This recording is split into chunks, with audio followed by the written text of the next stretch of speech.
eso te demora como un mes. ¿Okay? 10 años. Para el EUNACOM hay un curso que comienza en abril y otro que comienza en junio. Online. Online, con libros, todo, pero es online. ¿Y la materia de niñez es igual? No, es que por ejemplo, la salud pública es distinta, la psiquiatría es distinta, cardio se pregunta más en España que aquí, o sea, difiere, no es lo mismo. O sea, la medicina es la medicina, pero no te sirve al 100%. O sea, no tiene que tener 100% claro lo que Sí, además las preguntas son distintas, las opciones de respuesta son distintas, todo, o sea, cambia un poco. curso online en el sistema de niños. El sistema es el mismo, tienes un calendario, todo igual y demás, pero es todo cambiado. O sea, acá son con preguntas de Chile, con profesores chilenos y demás. En el IR es todo español. Igualito. Todo igual, pero cambiado para Chile. Es igual. ¿Ok? Bueno, gracias. También es aconsejable dedicarse solo a eso, ¿vale? No, en el EUNACOM es más sencillo, es mucho más fácil. Entonces, vos, tú puedes estudiar y... más compatible con la vida de interno y... Eso es, ahí sí, no, es que está diseñado para eso. O sea, ahí sí lo puedes hacer así. Ya. ¿Ok? Disculpa, ¿te puedo hacer consultas sobre...? Sí. Si me das un segundo, te quito todo esto de aquí y me haces las consultas que quieras. Dame un momento, por favor. Bien. Gracias. Te quito todo esto, lo meto en la mochila, ahí, y lo que necesites me ¿Te vas gusta la diciendo. selfie? ¿Eh? ¿Te gusta la selfie? No, ¿sabes lo que pasa? Que es que yo Claudio? luego Se puede traer un utilizo mucho en las redes sí, sociales, claro. ¿sí? Sí, Entonces, pues, sabes que está de moda. siempre estoy con la foto. Cuéntame, a ver. Ah, ya.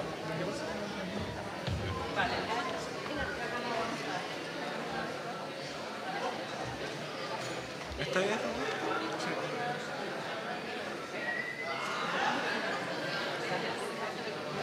Vamos a revisar si queréis para que no estarla revisando bien. Exactamente.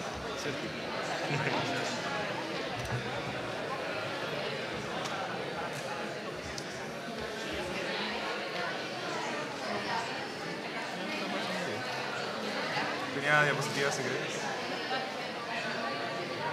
¿Por qué? No me preguntan que hay doctores que me han pedido que no se muestre ninguna diapositiva previamente. Sí, es parte de su enganche. Sí.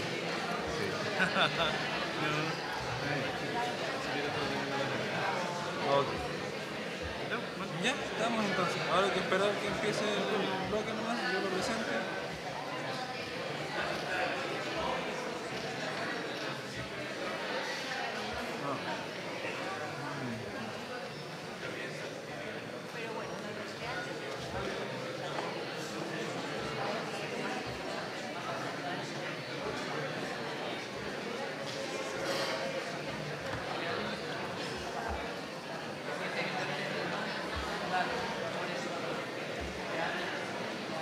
Oye, ¿viste lo organizan ustedes? Sí. Lo organizamos. Ha sido 2 años de pega y estos días han sido. ¿Está bien? En quinto, que yo me di 1 año para hacer otras cosas, me costó avanzar con esto. Y aquí estamos. Aquí estamos. 1050 tenemos. Después, bueno, hasta ahora ya no, pero si quisiera, doctor, con la credencial que la pasaron por su credencial, ¿no? Me vamos a sacar una credencial.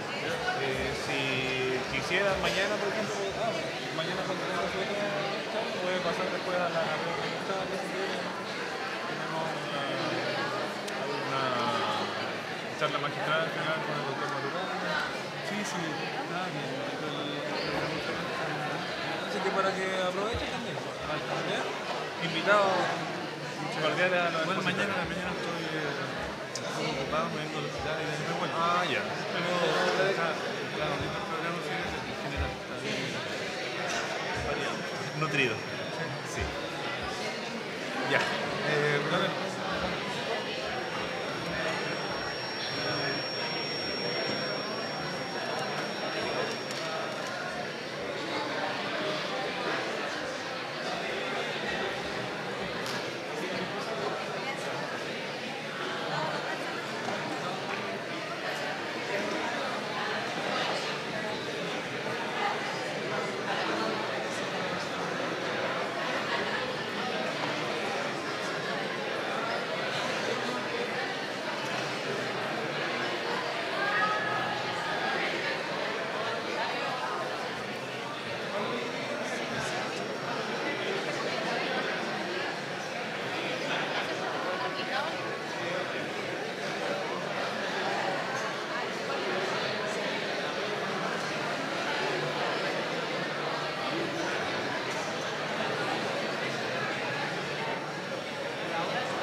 conectados con Depende.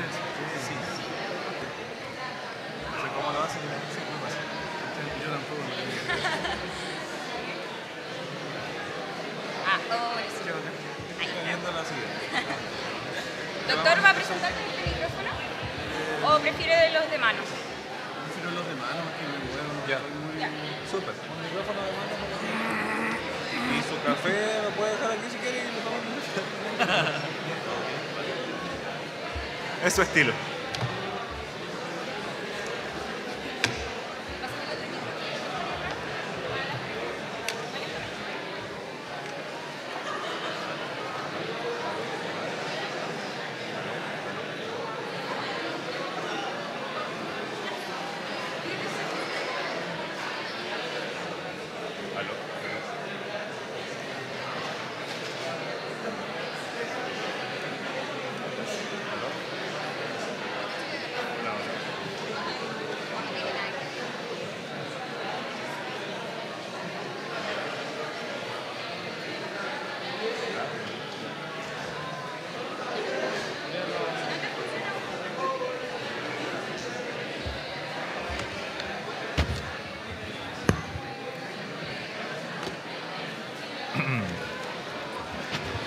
Vamos, perdón por el ruido. Vamos a dar inicio a la última charla del día de hoy, la última charla de la tarde del Congreso, ¿ya? Con la presentación Actualización en tuberculosis. Pedimos a los asistentes que por favor apaguen o silencien sus teléfonos celulares y guarden el respeto apropiado para la situación. Expone el doctor Nelson Toro, especialidad en Medicina Interna, Universidad Austral de Chile, diplomado de Medicina Intensiva con profundización en enfermedades respiratorias, Pontificia Universidad Católica de Chile, actual médico del equipo técnico de tuberculosis de la región de Los Ríos, médico coordinador, Unidad de Enfermedades Respiratorias del Hospital Base de Valdivia y presidente de la filial sur de la Sociedad de Enfermedades Respiratorias Chile. Recordar al expositor que para su presentación tiene 35 minutos más 5 minutos de preguntas. Un aplauso, por favor, para el doctor Toro. A ver.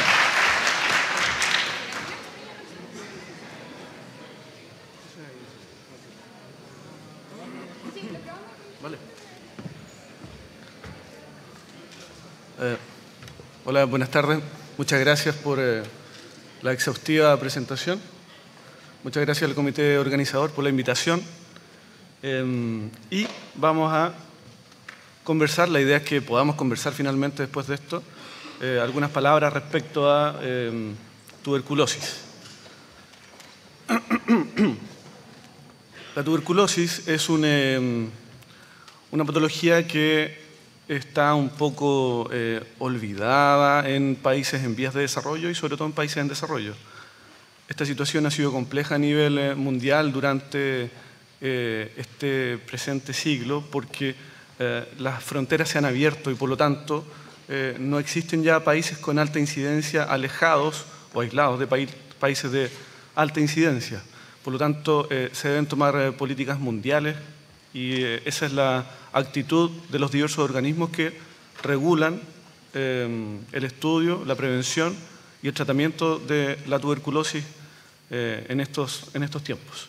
Hay diversos organismos, entre ellos está la Unión, que es el organismo de más tiempo dedicado en forma absoluta a tuberculosis, del cual tengo el orgullo de informarles que uno de los presidentes más prestigiosos y trabajadores fue un médico chileno, el doctor Victorino Farga, que es un maestro de la medicina de enfermedades respiratorias, aún vivo. Y bueno, y también está la OMS, ¿no es cierto?, que participa de lo que implica el desarrollo, prevención y tratamiento de estas enfermedades. Vale. Me siento un poco más cómodo así. La tuberculosis es una enfermedad muy antigua. Siempre se habla, ¿no es cierto?, de la relación que tiene con respecto a a las momias, la relación que se presentaba de la tuberculosis con respecto a comunidades muy antiguas. Sin embargo, probablemente la tuberculosis nos sigue desde la prehistoria. No solamente se han documentado momias con tuberculosis ósea o con algún otro tipo de afección, sino que también en poblaciones incluso más antiguas aún. Sin embargo, en la antigüedad esto estaba limitado porque las comunidades eran pequeñas y en la medida que el hombre fue evolucionando socialmente, se presentó un aumento en la densidad de las poblaciones y por lo tanto se facilitó el contagio, la dispersión, la diseminación de enfermedades de este tipo. Si nos vamos a los hechos duros, que es algo que hoy en día a nosotros los médicos nos importa mucho, que entra mucho por la vista, la tuberculosis produce 3.800 muertes diarias a nivel del mundo. Es bastante. Probablemente es mucho más que el virus Zika, que tiene mucha más propaganda que la tuberculosis. De hecho, es la principal causa de muerte junto con el VIH para las enfermedades infecciosas a nivel mundial. La terapia es prolongada y la terapia que menos pueda durar hoy en día, validada, es de 6 meses y puede durar 2 años o más en algunos casos seleccionados. Hay una serie importante, tal vez increíble, de pacientes que no están recibiendo tratamiento, que no están siendo diagnosticados por cada paciente diagnosticado. Hay un gasto increíble asociado al tratamiento de esta enfermedad. Hay un costo que no está siendo involucrado aquí en estas cifras, que tiene que ver con los estudios para poder prevenir tuberculosis, con desarrollo de nuevas vacunas, por ejemplo. Hay mucha aún, en países pobres sobre todo, población infantil afectada por esto. Como les mencionaba, en el año 2014, más de 9 millones de personas enfermaron de tuberculosis. 1,5 millones murieron. Eso fue el año 2014. Hay una cantidad importante y una relación muy estrecha de la tuberculosis con otras enfermedades, como por ejemplo el VIH. Además, hay una asociación hoy en día que nos involucra directamente a nosotros, los médicos, que tiene que ver con la resistencia que se está viendo en esta enfermedad. Hay países que tienen una alta incidencia de resistencia para los tratamientos convencionales de tuberculosis.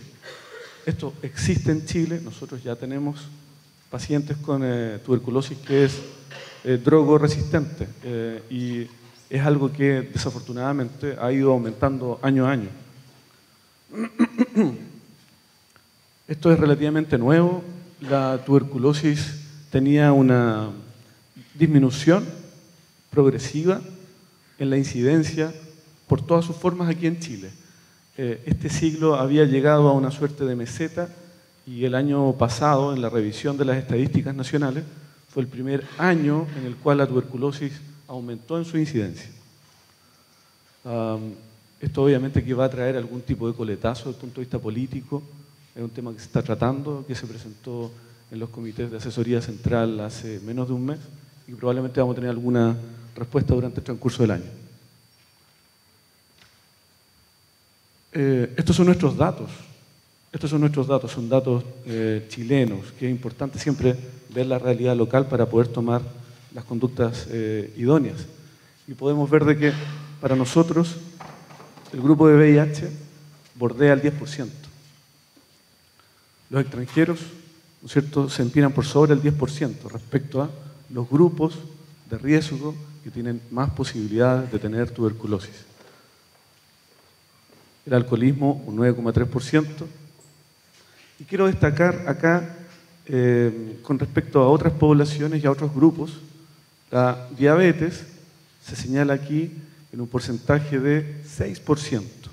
Sin embargo, probablemente este también es un valor subestimado y que se acerque más o menos al 20% real. Y esto tiene que ver con nuestro registro. Es el registro médico el que probablemente está fallando para poder identificar a estos pacientes. y por lo tanto después establecer otras conductas con los diabéticos. Entonces, ¿qué acciones tomamos cuando tenemos estos datos frente a nuestros ojos? La idea es tratar de establecer lo que sugiere la estrategia mundial para la eliminación de la tuberculosis, que es el marco de acción. Y esto está dado por estos tres elementos fundamentales. Focalización en los grupos vulnerables. Esto ya no se trata de pedir a diestra y siniestra, sino que se trata de focalizar cuáles son los grupos de riesgo, poder de esta forma establecer acciones que sean realmente efectivas, que sean costo efectivas. También reducir la transmisión y la progresión de la infección latente por tuberculosis, es decir, las personas que tienen una infección, que tienen el micobacterio, pero que no han expresado enfermedad, y asegurar un compromiso político. Esto ya está sonando más que medicina, probablemente más salud pública e incluso cercano a la política, lo cual no es la idea. Pero sí es muy importante poder comprometer a las autoridades porque se piensa que la tuberculosis ya no es un problema y basta mirar las cifras de mortalidad para saber que mata mucho más que el virus de hepatitis B, virus de hepatitis C, para lo cual se están diseñando estrategias y se están abaratando costos. O por ejemplo la ley Ricarte-Soto, que está muy bien, frente a la cual nosotros también formamos parte, pero que establecía para un grupo que es muy puntual de personas. Esto en realidad es una situación masiva, es una situación que es un problema de salud pública y que mata a muchas personas todavía.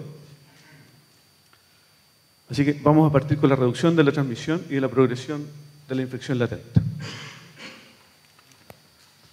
¿A quiénes uno va a privilegiar la búsqueda de infección? Porque si encontramos una persona que tenga infección y la encontramos en este punto, probablemente vamos a evitar que enferme y por lo tanto que disemine la enfermedad a otras personas. Si lo tomamos en este punto, probablemente podamos limitar de una forma importante la diseminación de la enfermedad. Y este es un paso importante a cumplir. Por VIH tiene asociación muy importante que va de 50 a 100 veces la posibilidad de adquirir tuberculosis. Adultos y niños en contacto con enfermos, es decir, las personas que son contacto de un enfermo con tuberculosis pulmonar. Los pacientes que vayan a iniciar tratamientos con medicamentos biológicos, con anticuerpos monoclonales. Los pacientes que tienen artritis reumatoide, hoy en día, por ley en nuestro país, tienen la posibilidad de acceder a productos anticuerpos monoclonales o biológicos, como se le llama coloquialmente.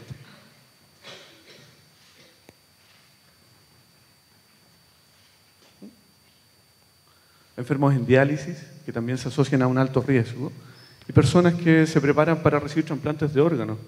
Los trasplantados son sometidos a inmunosupresión muy importante.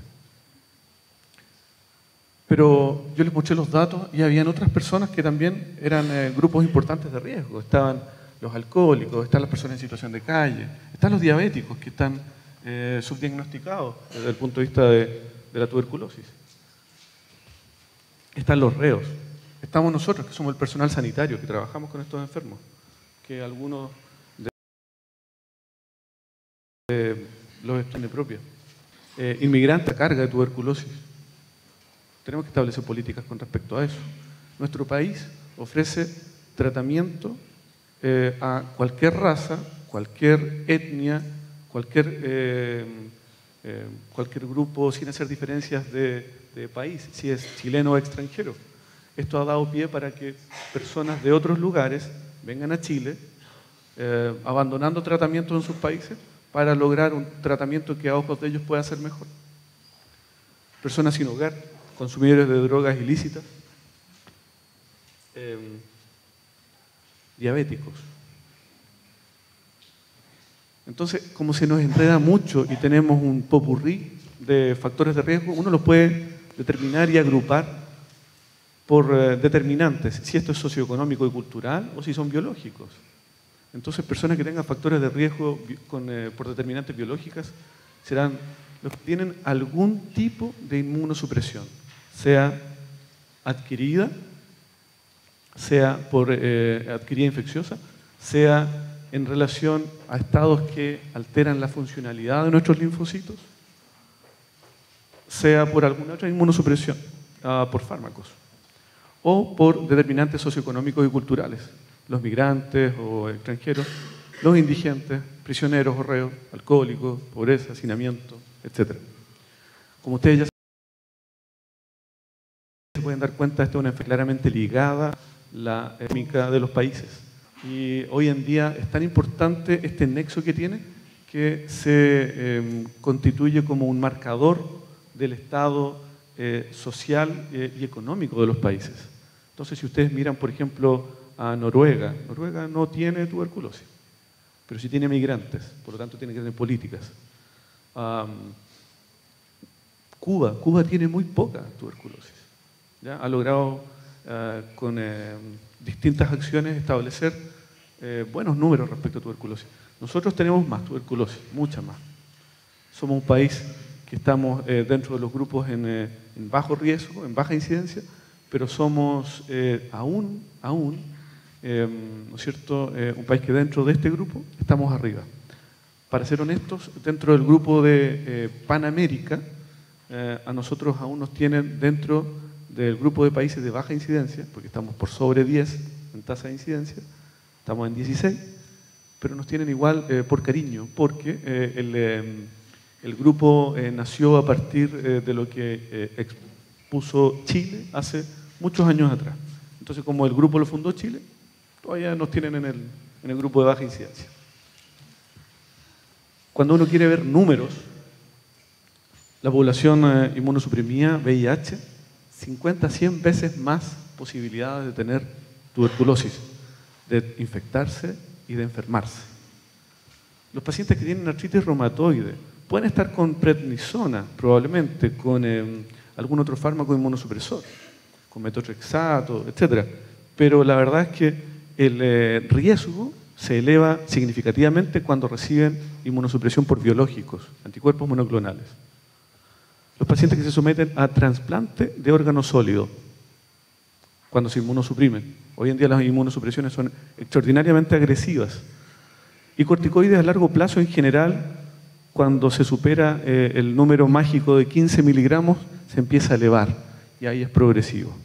Por eso es que uno trata de que los pacientes en general que deben, por alguna razón, estar con corticoides orales en forma permanente, estén con la menor dosis posible para controlar la enfermedad. Cuando uno ve el mapa mundial en incidencia de casos nuevos, hay algunos lugares como Asia en el sur, ¿no es cierto?, en lo que es Indonesia, y África en general subsahariana. Y son los lugares que más llaman la atención por colores en incidencia, es decir, en donde hay mayor aparición de nuevos casos. Cuando uno ve la mortalidad, más o menos se repite el gráfico, y los colores más oscuros están en los mismos lugares. Pero la verdad es que esto es sin contar la población VIH.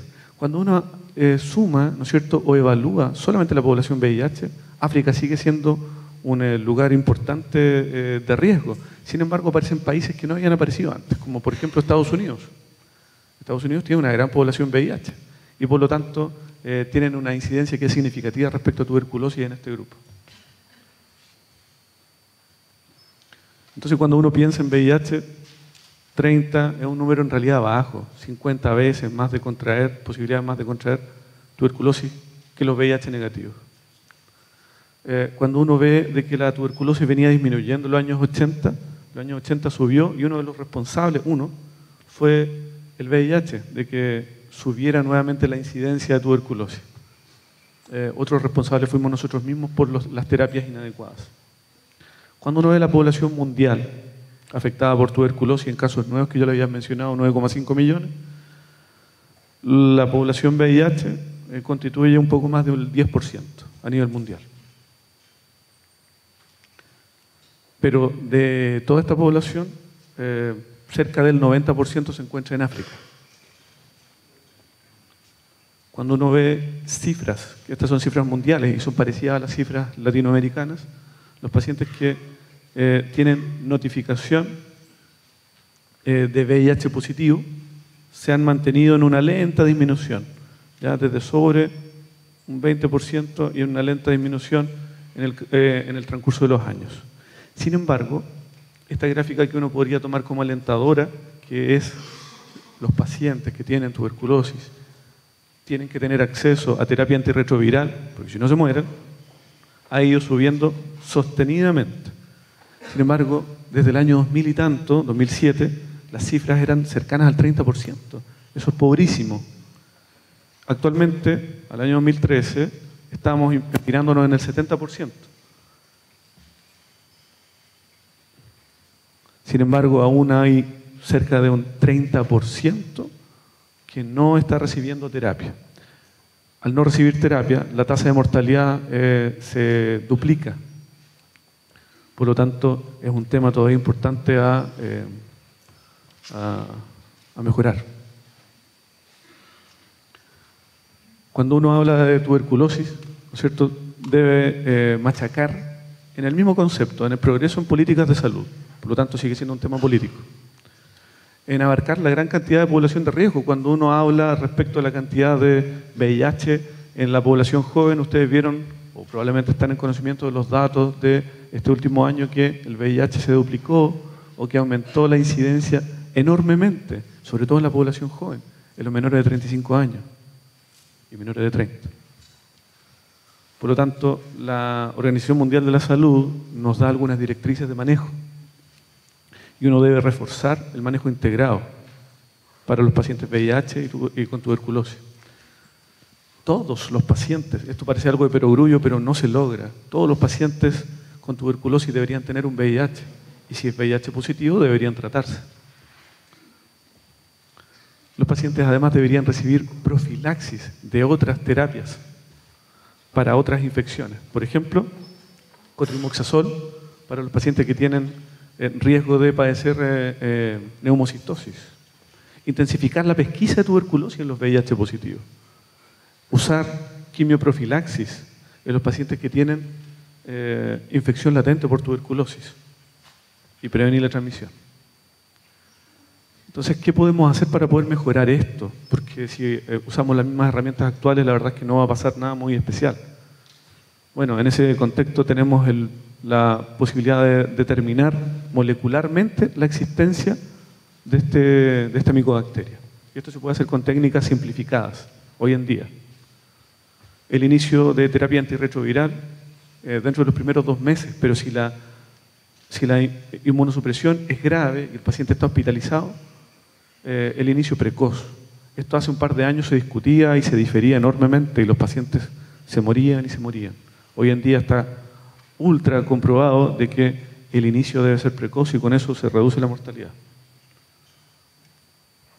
Un tema que ya había tocado un poco es el de la tuberculosis drogoresistente. Tenemos distintos conceptos que son la tuberculosis multidrogoresistente y la extra drogoresistente. Es como un trabalengua, pero en realidad es un poco más... no es tan complejo en realidad.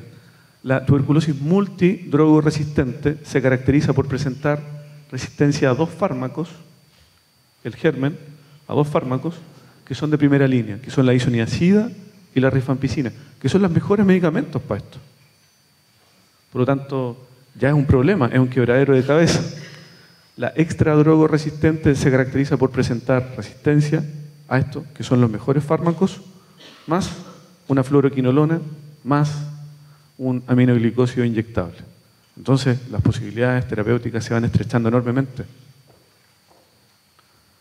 Este es el mapa, como para tener una idea en dónde están más los problemas. A nivel latinoamericano tenemos algunos problemas en Brasil porque hay alguna incongruencia de los datos. Son muchos. A nivel mundial hay claras sospechas de que en África no tenemos los datos necesarios. Sí es cierto de que Asia y sobre todo Europa Oriental tiene una altísima incidencia de estos casos. La tasa de proporción de muertes es más o menos de 2 a 3 por cada 4 personas que tienen tuberculosis multidrogo o extradrogo resistente. O sea, caen como moscas estos gallos. No sé si a alguien le daría ganas de ir para Croacia.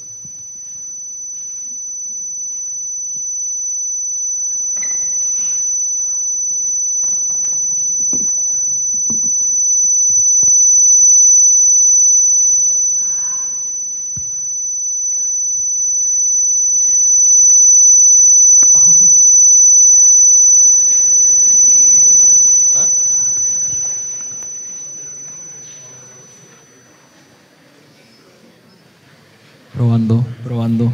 Se arregló. Bueno, eso fue para despertarlos.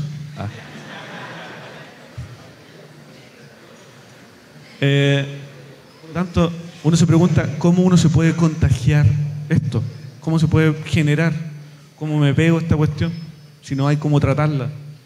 Uno bromea un poco que a veces, si uno tiene pacientes de estos, ¿qué hacemos con estos gallos? ¿Los quemamos? ¿Qué hacemos?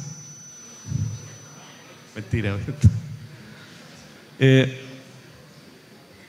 Esta gráfica es interesante porque estos bichos pueden adquirir, como cualquier bacteria, resistencia natural.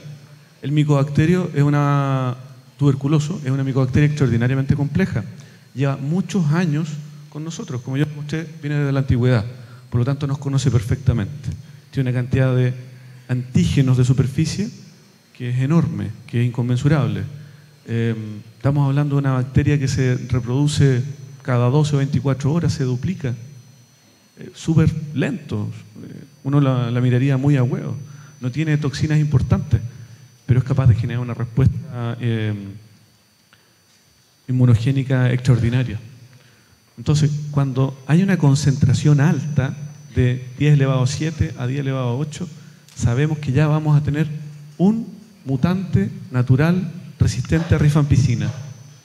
En cantidades menores, mutantes naturales resistentes a etambutol y a isoniazida. En cantidades menores, a piracinamida. Y en cantidades un poco superiores, a quinolonas. Entonces, la verdad es que por eso esta es una de las formas de explicar por qué tenemos que pegarle por distintos flancos a este bicho. Si dejamos un solo fármaco, vamos a favorecer que aparezcan resistentes naturales. Si dejamos un fármaco, es responsabilidad de nosotros, es responsabilidad médica. Uno no puede tratar a un paciente con un solo fármaco. Si ese paciente tiene una resistencia natural que identificamos después, de los 4 fármacos probablemente no le vamos a estar dando con todos, y le vamos a estar dando con 3 o con 2. Y se va a favorecer la posibilidad que tenga una resistencia a las otras drogas. Cuando uno ve un pulmón con un foco necrótico, en este foco necrótico pueden haber, en ese foco necrótico, está el resto del pulmón, pueden haber 10 elevado a 8 organismos en esta caverna de tuberculosa. Por lo tanto, podemos encontrar 1 resistente a rifampicina, 100 resistentes a isoniazida, 100 resistentes a etambutol, etc. Y en la medida que asociamos los fármacos, la situación, ¿no es cierto?, puede ser controlada. Por lo tanto, la monoterapia, no de darle una pastilla, sino que de tratamientos inadecuados, nos puede llevar a esta catástrofe. Por lo tanto, necesitamos más fármacos, ¿no es cierto? En este caso, mejores fármacos, porque los de primera línea son los mejores. Por lo tanto, si no podemos dar los de primera línea, todo se complica. Las terapias que les damos a este tipo de pacientes además son más tóxicas y son mucho más prolongadas y duran, ¿no es cierto?, fácilmente 2 años. Cuando uno ve qué pasó con la evolución de la tuberculosis, es cierto que está, a la baja. Pero para que exista realmente una disminución a corto plazo, estamos hablando de 20, 40 años, deben establecerse situaciones importantes y se deben introducir nuevos fármacos, nuevas drogas, prevenciones, vacunas eficaces. Hay que recordar que la vacuna no disminuye la infección por tuberculosis, lo que pretende es disminuir las formas graves en la infancia, la meningitis, por ejemplo. Por lo tanto, se está invirtiendo en lograr un fármaco ideal. ¿Cuáles son las características? Que mate a estos bichos, que no tenga toxicidad, que sea fácil de administrar, que se difunda a todos los sitios. No todos son así. Que no interaccione con otros fármacos, que sea barato. Por lo tanto, ¿necesitamos nuevos medicamentos? Sí, obvio. Para que el tratamiento sea más corto y la gente lo pueda cumplir. Para que mejore el apego y que el paciente no sea un calvario. Hoy en día hacer un tratamiento de tuberculosis es un suplicio. Para facilitar la supervisión. El paciente tiene que ir a tomarse los medicamentos. Si no se los va a tomar y uno lo deja en la casa, probablemente no vaya a hacer el tratamiento bien. Y este es un pilar fundamental para manejar la intolerancia y para manejar la resistencia. ¿Y hay algo nuevo en terapia? Sí. Hay estudios en fase 3 con una serie de drogas, tanto para tuberculosis sensible como para multidrogo resistente. Y tenemos fármacos que son algunos no tan nuevos, ¿no es cierto? Como el Delamanid y como la bedaquilina, que son fármacos que se vienen dentro de estudios, una serie de estudios que se están haciendo, sobre todo para las formas más resistentes. Esta es una forma de clasificar los fármacos para la tuberculosis, sobre todo para la multidrogo resistente. Y aquí están clasificados por quinolonas, por agentes inyectables, por otros agentes inyectables de segunda línea y por agentes adquiridos por grupo. Donde tenemos aquí en D2 a la bedaquilina y Delamanid, que son fármacos que tienen un rol cada vez más importante. Por lo tanto, necesitamos además poder diagnosticar esto en forma más rápida. Para nosotros el cultivo de Koch, si la baciloscopía es negativa, se demora 60 días. Y en 60 días un paciente puede estar perfectamente muerto. Por lo tanto, si tenemos dinero, podemos establecer técnicas moleculares a libre demanda. Pero ¿y si no tenemos? ¿Qué hacemos? ¿Qué se hace en África? ¿Qué hacemos nosotros? Nosotros no somos un país rico. ¿Podemos establecer PCR en todos lados? Es difícil. Hay una serie de métodos nuevos que han sido entregados por la OMS, no entregados en forma física, sino que se han abierto que son medios de cultivo líquidos, que podemos tener un cultivo positivo ya no en 60 días, sino que en hasta 5 días. O algunas otras pruebas que son moleculares rápidas y que fueron validadas por la OMS en el año 2007 y 2008, como son los LIPAs y los cultivos líquidos. Pero hay una que es la niña linda de este momento, que son los métodos moleculares, que es la determinación de PCR. Voy a mostrar solamente la sombra, al final puedo mostrar la foto. Y la PCR es un método que está en boga, que fue promulgado, ¿no es cierto?, y propagandeado por distintas revistas importantes. Ya el año 2010, en el New England, se publicó la detección molecular rápida, en donde uno mete una muestra de secreción de un pollito o líquido y la máquina interpreta eso, busca los bichos, amplifica el material genético y en 1 hora les da la respuesta. Sí, tiene tuberculosis y es sensible a todos los fármacos. Wow, parece mágico, pero en realidad es relativamente caro. Esta es la máquina. Se mete en un cartucho, ahí está el pollo, se mete ahí y les da la respuesta.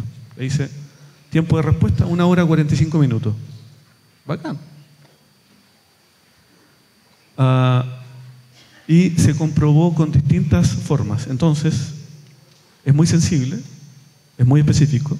Cuando los cultivos son positivos, creo que no hay mucha gracia, ¿no es cierto? Sin embargo, si la baciloscopía es negativa, esta máquina le entrega positividad en hasta un 72%, lo cual es una ventaja importante. Y hoy en día se establece que los pacientes que pueden tener acceso a esto son los pacientes que tienen formas graves de tuberculosis o sospecha de tuberculosis y los VIH. Y en realidad en esos pacientes uno debería enfocar test moleculares. ¿Existen test moleculares en Valdivia, en nuestros centros? Sí. Y están enfocados para esos pacientes. Para los pacientes graves y para los pacientes que tienen VIH. Entonces debería ser usado en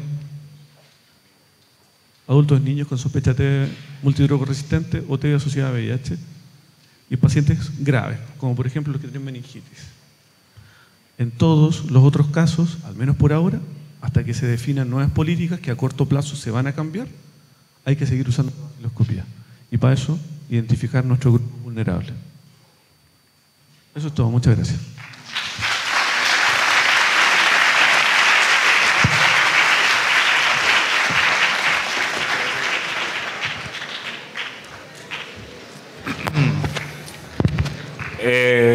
Estimados asistentes, me disculpan un momento. En función del tiempo, si tienen preguntas para el doctor, ustedes no tienen problema en quedarse, pueden venir a hacérselas directamente a él. ¿Ya? Vamos ahora a tener un coffee break y 5:15 comienzan los talleres en el edificio Namías, y para la gente que tiene taller de suturas será en la sala de fisiología de la Facultad de Medicina. Muchas gracias. Que les vaya muy bien, que tengan una muy buena noche, y para los que van al carrete, un muy buen carrete. Discúlpenme. Y por supuesto, en agradecimiento al doctor Toro por su participación, le vamos a dar un regalo por parte del equipo organizador. Mil disculpas, doctor. Muchas gracias.